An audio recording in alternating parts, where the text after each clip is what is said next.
श्री शिवाय नमस्तुभ्यम हर हर महादेव। आज इंदौर की कथा का दूसरा दिन था। आज की कुछ विशेष जानकारियाँ, उपाय और पत्र आपके साथ शेयर कर रही हूँ। वीडियो में अंत तक बने रहें। पहली जानकारी, शिव महापुराण कहती है स्वाद और विवाद से दूरी बनाकर रखें तो आपका स्वास्थ्य और बुद्धि दोनों ही अच्छी रहेगी।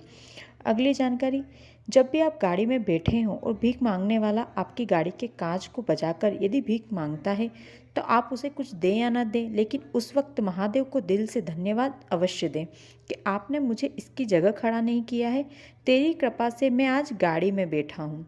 अगली जानकारी, जिसकी ज़िंदगी की शुरुआत रूखी रोटी से होती है उसकी ज़िंदगी का अंत चुपड़ी रोटी से होता है। उसी प्रकार जिसकी ज़िंदगी में शुरू में दुख आते हैं, तकलीफ आती है, उसकी ज़िंदगी में सुख जरूर आता है।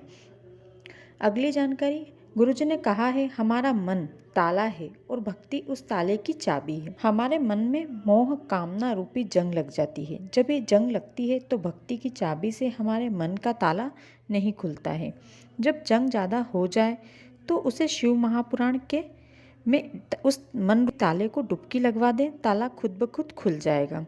शिव महापुराण कहती है हमें मनुष्य की योनि 83,99,999 जन्म के बाद हमें 84वीं लाखवीं योनि मनुष्य की मिली है। कभी मन में मरने का ख्याल आए तो शिव भक्ति में डूब जाना चाहिए। अगली जानकारी, अगर आपके पास एक लोटा जल भी नहीं है, बेलपत्र भी नहीं है, कोई पूजा सामग्री नहीं है तो आप केवल शिव मंदिर में जाकर शिव जी के सामने मुस्कुरा के चले जाना। बाबा भी आपको हमेशा मुस्कुराने का आशीर्वाद दे देंगे। अगली जानकारी, शिव महापुराण कहती है यदि धन गया तो वापस आ जाएगा, लेकिन यदि हमारा धर्म चला गया तो वापस नहीं आ सकता है। अगली जानकारी जो गुरुजी ने बताई, बेटा कभी भी नरक में जाने से अपने माँ बाप को नहीं बचा सकता, लेकिन बेटी अपने माता पिता को नरक जाने से बचा सकती है। यदि घर में बेटी ने जन्म लिया है और यदि उस बेटी का कन्यादान माँ बाप नहीं कर पाते हैं तो उन्हें नरक भोगना पड़ता है। बेटी की विदाई में जितना मार होती है उसका दुगना बाप रोता है, क्योंकि बेटा माँ का और बेटी बाप को प्रिय होती है। कन्यादान का फल हजारों अश्वमेघ यज्ञ और हजारों सर्वतोमुखी यज्ञ के बराबर होता है। अगली जानकारी, जब हम एक कदम शिव मंदिर जाते हैं या शिव महापुराण कथा पांडाल में जाते हैं तो ना जाने हमारे कितने पाप और हम सभी बंधनों से मुक्त हो जाते हैं। जब हमें मरने के बाद शमशान ले जाकर जलाया जाता है तब हमारे साथ कोई नहीं रहता, केवल महाकाल रहते हैं। भगवान कृष्ण भी जब अपने प्राण त्यागना चाहते थे तो वे शिव जी की शरण में गए, यानी सोमनाथ में कृष्ण जी ने अपने प्राण त्यागे। भगवान कृष्ण के प्राण सोमनाथ में पीपल के पेड़ के नीचे लेटे थे और उनको पैर में बाण लगने से उनके प्राण छूटे थे।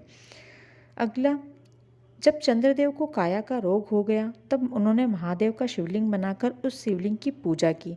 तब वहाँ महादेव ने प्रकट होकर चंद्रकुंड को प्रकट किया और उसमें चंद्रदेव को स्नान करने को कहा। उसमें स्नान करने से चंद्रदेव को काया का रोग समाप्त हुआ और वहाँ महादेव सोमेश्वर महादेव के रूप में विराजमान हुए।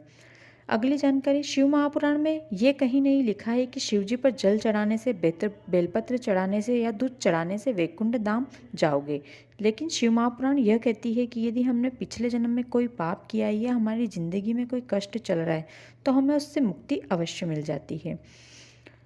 आज की कथा के कुछ पत्र जो गुरुजी ने पढ़कर सुनाए हैं। पहला पत्र, जिसमें लिखा था कल मैं कथा सुनने आई थी और मैं जिस बात का इंतजार बरसों से कर रही थी।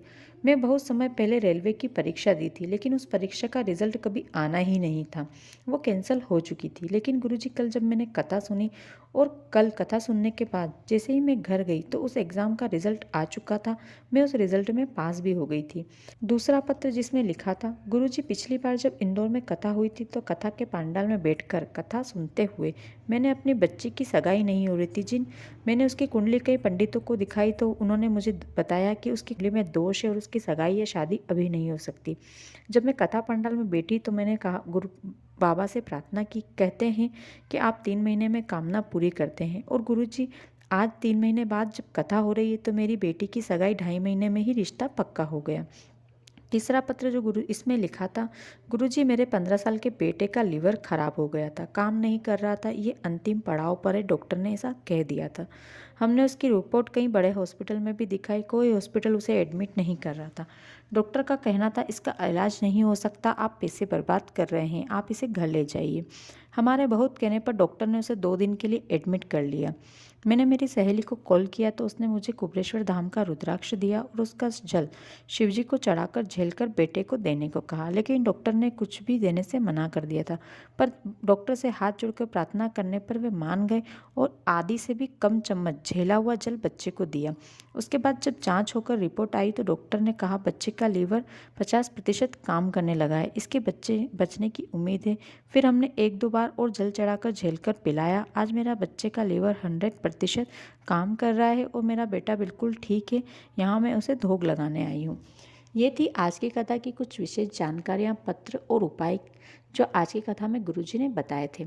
आशा करती हूँ आपको वीडियो अच्छा लगा होगा। यदि वीडियो अच्छा लगा हो तो वीडियो को लाइक करें, शेयर करें, साथ ही चैनल को सब्सक्राइब करें और कमेंट में हर हर महादेव और श्री शिवाय नमस्तुभ्यम लिखना ना भूलें।